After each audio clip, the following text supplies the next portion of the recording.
Hi అండి, అందరికీ నమస్తే. అందరు ఎట్లున్నారు? మస్తున్నారులే. ఈరోజు నేనైతే బోటి టమాటా కర్రీ చేస్తున్నాను. దానికోసం అయితే 2 స్పూన్ల నూనె పోసుకోండి. నూనె అయితే హీట్ అయిందండి. ఇప్పుడు కొద్దిగా జీలకర్ర వేసుకుందాము.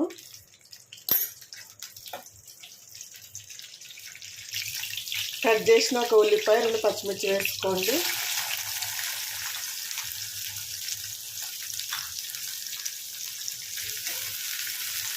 ఉల్లిపాయలను అయితే బాగా ఫ్రై చేయండి. చూడండి, ఉల్లిపాయలు అయితే వేగుతున్నాయి కదా. ఇప్పుడు ఇందులో కొద్దిగా పుదీనా వేసుకుందాము.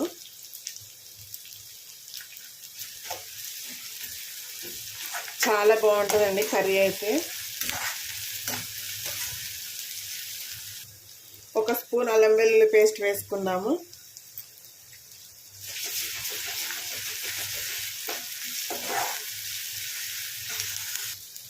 అర టీ స్పూన్ పసుపు వేసుకుందాము.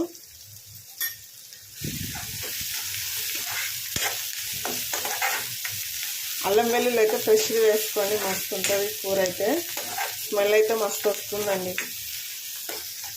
ఇప్పుడు క్లీన్ చేసి కట్ చేసిన బోటి వేసుకుందాం ఇందులో. ఈ బోటిని ఆయిల్లో అయితే బాగా ఫ్రై చేయాలి.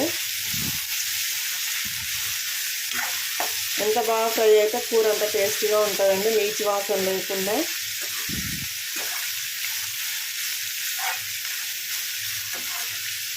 మూత పెట్టుకొని ఒక 5-6 నిమిషాలు అయితే మగ్గించుకుందాం నూనెలో.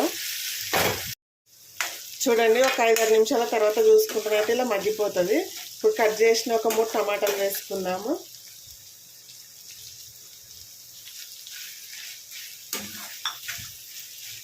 అంతా బాగా కలుపుకొని మరొక 3-4 నిమిషాలు మూత పెట్టుకొని మగ్గించుకోండి.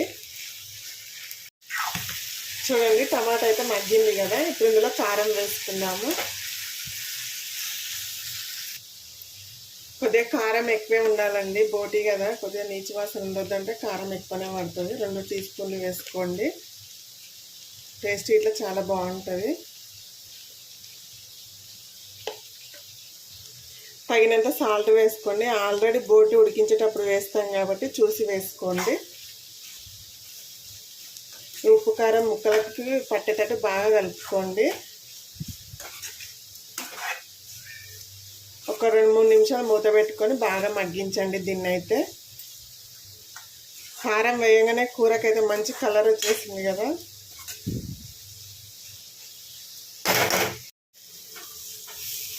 చూడండి, కూర అయితే బాగా మగ్గిపోయింది కదా. ఇప్పుడు ఇలా చింతపండు పులుపు వేసుకుందామండి. కొద్దిగా చింతపండు రసం వేసుకోండి, బాగుంటుంది టేస్ట్ అయితే.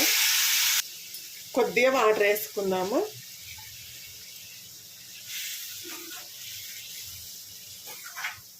ఇది మంచిగా ఉడికేటట్టు పులుపు మంచి ముక్కలకు పట్టేటట్టు ఒక 8-10 నిమిషాలు మగ్గనివ్వండి దీంట్లో. అప్పుడు టేస్ట్ అదిరిపోతుందండి దీనిలో అయితే.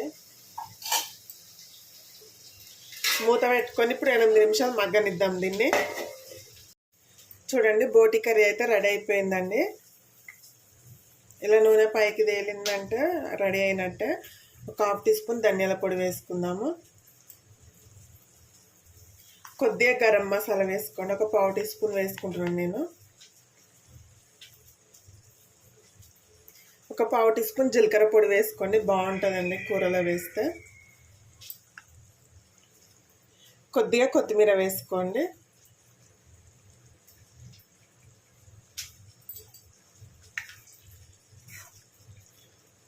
బోటి కూర అయితే రెడీ అండి. వీడియో కనుక నచ్చినట్టయితే ఒక లైక్ చేయండి, షేర్ చేయండి, అలాగే మన ఛానల్ని సబ్స్క్రైబ్ చేసుకొని సపోర్ట్ చేయండి ఫ్రెండ్స్. ఇలా ఉండాలి గ్రేవీ అయితే. కలుపుకోవడానికైనా బాగుంటుంది, రైస్లోకైనా చపాతీలో తినడానికైనా. ఓకేనా? ఓకే, బాయ్ అండి మరి.